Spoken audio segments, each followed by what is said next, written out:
Yeah, proud of the work rate, proud of the battle, proud of the fight. Tough conditions coming here. We've seen OL Reign, we've seen Carolina not being able to score. We knew that the pitch, the field was going to be tough. We know that KC make it the type of game that suits the field. I thought we did a good job of managing that, and yeah, the work rate was there. Unfortunately, quality in the right moments was off tonight. That happens. It happens to everyone, and it happened to us. Thanks for that. We'll go straight into questions. Just a reminder, if you have a question, please click the raise your hand button, and we'll go straight in with Caitlin. Go ahead. Hi, Mark. You mentioned the field, and I wanted to ask about that. When I think of the Thorns, I think of a team that likes to use space. So how does playing on a field that, at least on the broadcast, it looked really small and sort of disorienting, how did that sort of affect what you try to do as a team? Yeah, we analysed a lot of games with them at home, and even we were shocked with the size when we got here in live in person.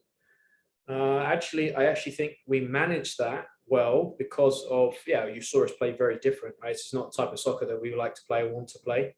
But it allowed us to not get caught in transition. Also, it managed what their strengths are when they're at home. I can't remember the last team who did score here. It's a tough place, but I thought we managed that. I thought we took care of it, especially first half. We were creating sustained attacks, but we obviously lacked the right cross and the right pass, and our movements weren't as sharp as they normally are in and around the 18-yard box. We were off, and second half got a little bit more open, but we did well once the subs came in. I thought Weaver and Simone added great momentum for us. I thought we took over the game at that point and created some more half chances, probably in the last 10-15 were our best looks of the game. Thank you. We'll go next to Melina. Thank you. Hi, Mark. I hope you're doing well. So in the last 3 matches, the team got 2 losses and 1 draw. I know there are far more important things right now going on in the league, but I wanted to know, where is the team mentally? And speaking about soccer, where is the team right now? Thank you. Thanks for reminding me of those last 3 results. In context, when you break them down, we weren't happy with our performance against Chicago. Very uncharacteristic. Against Houston, probably created more chances, more shots than we have against them. They've been a very difficult team for us and just had some lapses in the back, which I think you're seeing across the league right now. You're seeing a lot of lapses, and also not seeing the fluidity in attack that there normally is. And then today, I thought it's been a few years, to be honest, that we've played a game. Unfortunately, we played too many of these. Used to travel to Boston on a tough field. Used to go to Benedictine in Chicago, and today felt that type. Cheney Stadium, OL Reign, last full series, trying to win the full series and put some important money in a local black business. It was a really tough game. It was a really tough game, and when the opponent tactically makes it harder on that type of field, it has an impact. But I thought we did a great job. So this game, disappointing not to get the win because we probably gained some good chances near the end to do it. But if you threw this game anywhere else in the season, I don't think you mind too much because the team worked hard, and we know we can be better, and I believe we will be when Wednesday rolls around. Thank you. We'll go next to Grant Little. Hey, Mark, hope you're doing well. You talk about making it tactically harder on this field.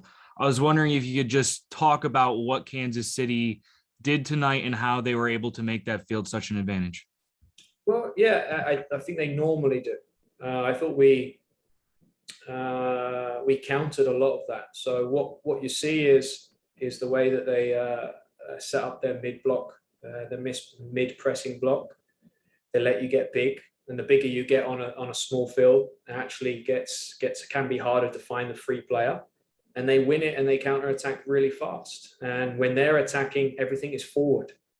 Everything, from throw-ins to goal kicks, everything is played forward and flick-ons and second balls. And you saw both teams calm the ball down and play a little bit of soccer, but it can be tough. But I thought we managed that. And in the first half, we actually got sustained possession in the opposition half. That's where we wanted to play our soccer tonight. Against Houston, we played too much soccer in our own half. and that fed into the opponent's tactics. And I think we fixed that. But we weren't good enough in around the final third, and it's unlike us. We're normally very good at creating chances, and pass or cross was just off, not through a lack of effort. I think everyone is absolutely exhausted mentally, physically, emotionally, and I'm just proud of how everyone continues to lead themselves right now and lead their teammates and take care of their teammates. It's that they're still pushing and fighting for trophies while also fighting for much more important things off the field. Thank you. We'll go back to Caitlin Murray. Hi, Mark. You just mentioned, the players are still pushing for trophies while fighting for other things. And, on Wednesday, the players talked about having conversations with the front office and trying to, make things better, hold people accountable, all that sort of stuff.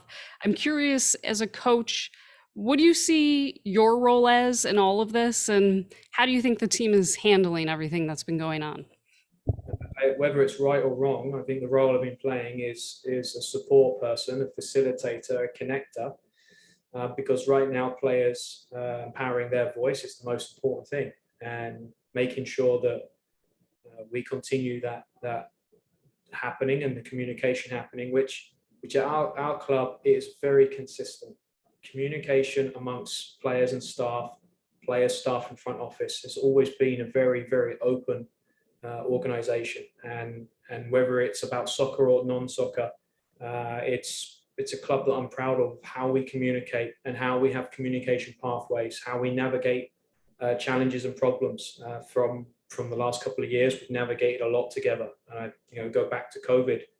I think how the players, how the staff, how the front office managed people as people first was critical then, and it hasn't stopped. And we're in a process right now where we're looking for a new head coach next year. 3 or 4 weeks ago, that started with a group of 6-7 players, which isn't normal. I don't think many organizations will look to do that, but that's what this organization felt was best.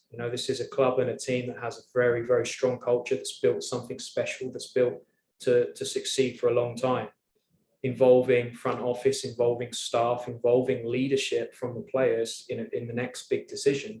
It's very important, and I don't know if there's many people brave enough to open that communication, but I know our club is, and that obviously process is ongoing, and I'm proud of how we're looking at key decisions going forward.